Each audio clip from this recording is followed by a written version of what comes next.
Hello guys, welcome back to my channel. तो आज की वीडियो का टॉपिक है इलेक्शन कमीशन ऑफ इंडिया। तो आज की वीडियो में हम इलेक्शन कमीशन ऑफ इंडिया के बारे में डिटेल से जानेंगे। तो लेट्स स्टार्ट द वीडियो। तो पहला क्वेश्चन आता है, what is election commission of India.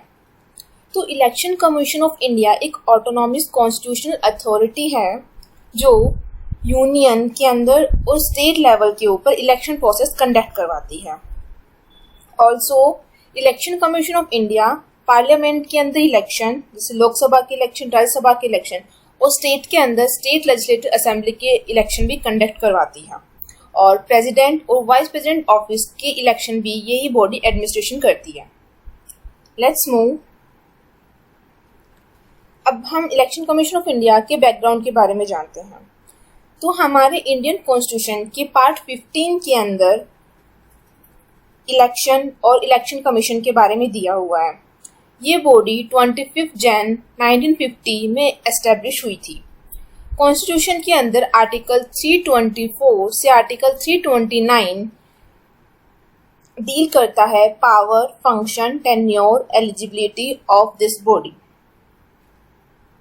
आगे चलते हैं। तो तब इलेक्शन कमीशन ऑफ इंडिया बना था, तब सिर्फ एक इलेक्शन कमिश्नर होता था, but after election commissioner amendment act 1989 इसको मल्टी मेंबर बॉडी बना दिया गया था।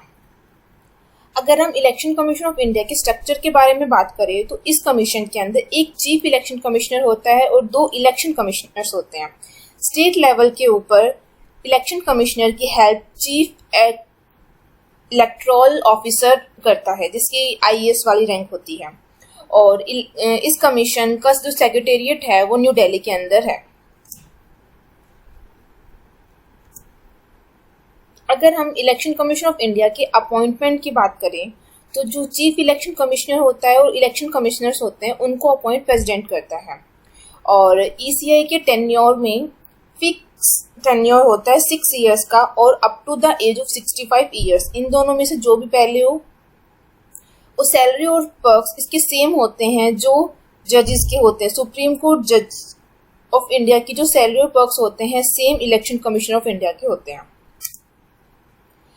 अब हम इसके रिमूवल की बात कर लें तो जब chief election commission of India remove from office through a process similar to Supreme Court जज बाय पार्लियामेंट, इसके लिए स्पेशल मेजोरिटी रिक्वायर होती है, वो 2/3 मेंबर्स प्रेजेंट और more than 50% of the total strength of the house.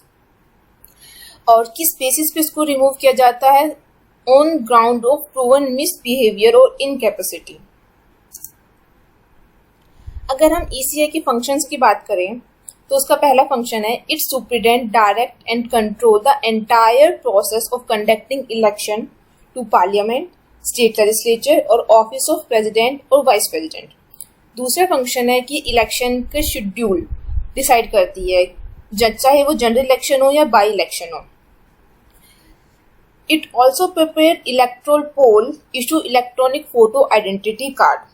इसका fourth function है polling station की लोकेशन, काउंटिंग सेंटर की लोकेशन और वहां पर जितनी भी अरेंजमेंट्स हैं वो ईसीआई ही डिसाइड करती है। पॉलिटिकल पार्टीज को इलेक्शन सिंबल देना और उनको रिकॉग्नाइजेशन देना और जितने भी पॉलिटिकल पार्टीज में डिस्प्यूट्स हैं वो सॉल्व करना भी ईसीआई का ही फंक्शन है। 6th फंक्शन है, it set limit of camp expenditure पर कैंडिडेट टू पॉलिटिकल पार्टी और उसको मॉनिटर भी करती है।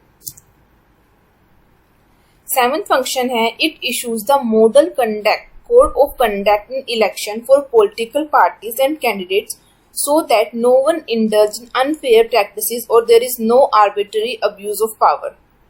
ये मॉडल ऑफ कंडक्ट डिसाइड करती है पॉलिटिकल पार्टीज के लिए ताकि अनफेयर प्रैक्टिस और ना हो, free and fair election conduct हो जाए। It also has an advisory jurisdiction in the matter of post-election disqualification of sitting member of parliament and state legislative assembly। मतलब अगर इलेक्शन के बाद कोई कैंडिडेट डिस्क्वालीफाई होता है तो उसके लिए उस मैटर के अंदर ये एक एडवाइजरी जुडिक्शन का भी काम करती है। अगर अब हम ईसीआई की इम्पोर्टेंस की बात करें तो ये इंडिया के अंदर free, fair, transparent, credible, accountable, integrity और ऑटोनॉमी वाले इलेक्शंस कंडक्ट करती है. It ensures participation of all eligible candidates, citizens in electoral process. और it engages with political parties or all stockholders in the interest of electoral process.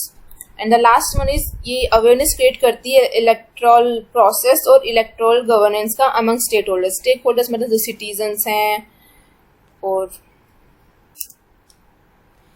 अब हम major challenges की बात करें जो ECI फेस करती है, तो पहला है इंडिया के अंदर इलेक्शन के अंदर मनी और क्रिमिनल एलिमेंट्स बहुत सारे हैं, जिसकी वजह से वायलेंस और मैल प्रैक्टिस होती है इलेक्शन के रिजल्ट के अंदर.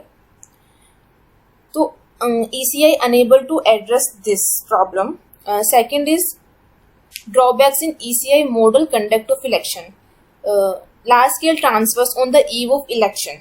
Third one is not adequately equipped to regulate the political parties.